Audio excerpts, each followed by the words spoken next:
Hello, my name's Kellyanne Flynn, and thank you for joining me on my latest podcast where I'll be interviewing Chris Davis, taking a step back in time to the early 90s, going into the late 90s, and sharing with you the experiences that were in the clubs in those times. So, Chris, where did it all begin for you? Where was your first gig, as they say? Yeah, so obviously I'm a native from Larne, so obviously I've got a lot of influence around the guys from Larne. So obviously other ones that are already on this podcast, so Glebe and Sticky. Glebe was probably my hero at the time. So yeah, we have actually said that. Yeah. So I started sort of trying to be a DJ when I was about 13 or 14. Glebe was the one I looked up to with his mixtapes that he'd done out of Sounds Good music in Larne, and then Glebe and Mark started Coldwater House. And Jimmy D, of course, the infamous Jimmy D.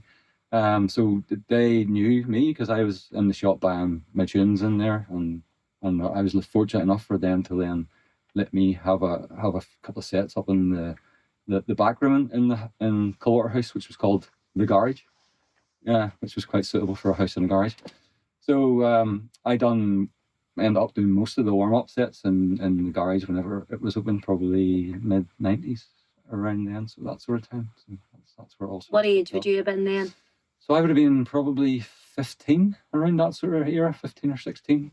That must so have probably shouldn't have been there, but I was there playing records, so it was kind of okay. But sure, I'd say the average age of a clubber then was about 14, 15. Fair point. What see then as a 15-year-old, what was that like? Try and explain the generation of people that maybe didn't get the experience, that club experience. What was that like for you as a 15-year-old to do a warm-up to these massive DJs? Yeah. So I think it's very notable now. Still doing a little bit of DJing these days. The way the crowd has changed is just, it's actually scary. Back then it was all about the vibe and the atmosphere and the music and the other things that you don't really talk about. But it was to get to be at that point where you could play music to a crowd like that was so up for it, and just they wanted a bit of freedom, and they wanted to come and just forget all the stuff that was going around that time. Obviously there was lots of bad things going around in Northern Ireland at that time, so people just came to the clubs to just leave all that stuff at the door and just come in and have a party. So for me to be able to play music to these people and for them to enjoy the music I enjoyed and soak up that atmosphere, it was quite a privilege, to be honest. I think a lot of younger generations now just will never ever get to experience that. We were very lucky. And how long? So you were 15. How long did you actually stay in Coldwater House for? So I done Coldwater probably up until they used to do the Friday nights, and then they stopped. I don't have the years. I wouldn't know what years it was, but probably 2 or 3 years I was there, and then Saturday nights kept going. But I had another residency in another local pub in Larne where it was a bit more commercial. So it was called the Killen in Larne. So I done a residency in there where I would play in there on a Saturday night. Larne had it all going on, didn't it? Yeah, well, I mean, there's some amount of DJs have come out of Larne. Oh my God. And especially from around that era. And then we were fortunate because we were sort of there at the start, so it kind of stuck. And then as things progressed with me, I've been lucky enough to play some other bigger, more well-known clubs later in through time in Northern Ireland. So that's sort of kept me kind of not super relevant, but I'm still getting the odd wee gig here and there out of it. So it's been quite quite longevity out of it. And being something that you really enjoy doing. It's been a massive part of your life. Oh yeah, very much so. Music still is a massive part of my life. I mean, I kind of took a step back from DJing probably in about 2004, when the Met closed. So I was a DJ. I was the resident DJ in the Met Arena. And then we went to Club Matrix for about a year or so. The Arena was another brilliant club, but the Arena then was the latter part of the 90s, early 2000. Yeah, so that's sort of the era whenever I was sort of peaking, I guess, you'd maybe say, where I became a wee bit more well known and was getting gigs over in England and Scotland and bits and bobs like that. But it was very different than back in the Coldwater days. Yeah. Well, the people of the Arena, it was. I also, attended the Arena and I found it phenomenal. But as you say, it was different. It was just moving on. It was moving with the times. One of the best clubs again in Northern Ireland. They came in thousands to go to listen to you play the decks every week. I always remember the opening song in the arena. The Light Show. Yeah, it was something else. Stravinsky or something it's called. It's like a classical. It was very bizarre.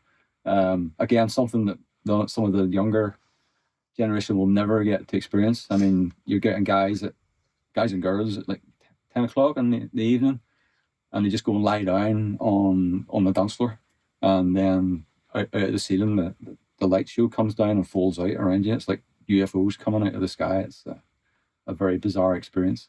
That's kind of the kick-off of the night. That's when they know it's like, yeah, it's time to go. Yeah, it was very bizarre, but it's people, if they missed that, they were livid.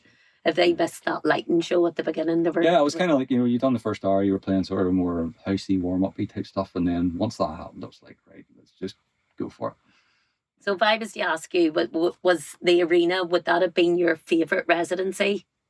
I think it had to be. I mean, I was getting to play to 3,000 people there every single week. I'm playing with all the biggest DJs around the world. The arena was...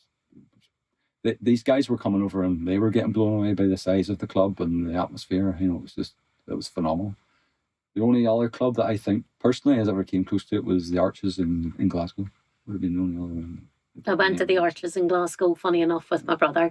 I get what you mean, but it wouldn't have topped the arena. The arena was... I'm just thinking from a DJ point of view and the atmosphere. Yeah.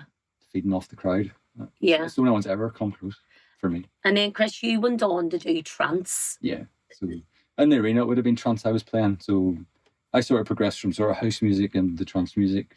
I don't know, because I was the resident, I had to play a whole broad scope. And that was the other good thing about the arena. You done the warm-up, so you were playing the more housey stuff and building the night. And then the guest done, and then I finished. I done the last half hour every week. So, I got the best of both worlds. Brilliant. Brilliant. And now, would you do any teaching or anything of producing, or do you just do... No, I'm one of the sort of strange ones that never done any producing. I tried a wee bit, and I didn't get the buzz out of producing that I do out of DJing. So I like I say, I sort of took a step back around 2003, 2004. Kids came along, got a career, how it is. But then the arena reunions started. So they're kind of really nearly the only thing I do now. So I get to do them in the Telegraph building more or less every Christmas now. And I'm still playing vinyl. I only play vinyl now. Do you only play vinyl, Chris? So I'm one of the weird ones that amazing. Hasn't moved with the times. But that's amazing, isn't it? And would you... So what's for Chris Davis next? Are you playing... So yeah, it's the Met Arena reunion. What date's that? I think it's the 27th and the 28th or the 28th and 29th. I don't know exactly. It's the Saturday and Sunday around Christmas. Brilliant. So all the arena fans look out for Chris Davis in the Telegraph building. Well, Chris, thank you so much. Thank you. Thank you.